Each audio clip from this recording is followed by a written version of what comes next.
কি ইলিয়াস ভাইয়ের কথা সত্য হয়েছে? আরো সত্য হবে। ইলিয়াস ভাই 2 দিন আগে কি বলছিল যে বিডিআর হত্যাকাণ্ডের যে কমিশন এটা করবে না, সেটাই হয়েছে, বাদ দেওয়া হয়েছে।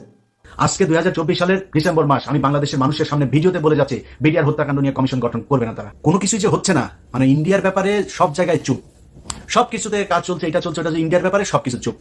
বিডিআর এর জওয়ানরা এখন পর্যন্ত জেলখানায় কেন থাকবে? কাকে খুশি করার জন্য? বিডিআর হত্যাকাণ্ড এই আপনার কমিশন বাদ দেওয়া হয়েছে। কেন বাদ দেওয়া হইলো বলেন? কেন বাদ দেওয়া হইলো? কারণ এটা বাদ দেওয়া হয়েছে এই জন্যই যে এটা সম্পূর্ণ ইন্ডিয়া প্ল্যান করে করছিল। জেলে যারা বিডিআর এর সৈন্য আছে ওরা নিজেরা বলছে, কথাগুলো শোনেন।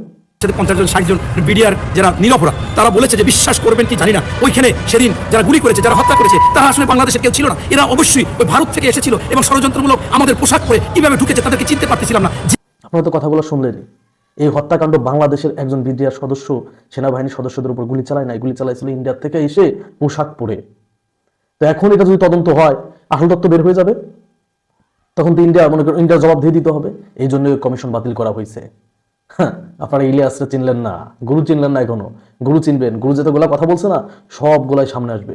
এই যে আসিফ নজরুল যে কথাগুলো বলছে দেখতে পারবেন প্রথম আলো, তারপরে যে আপনার ডেইলি স্টার যাদেরকে নিয়ে কথা বলছে সবগুলাই অতি দ্রুতই প্রমাণিত হবে।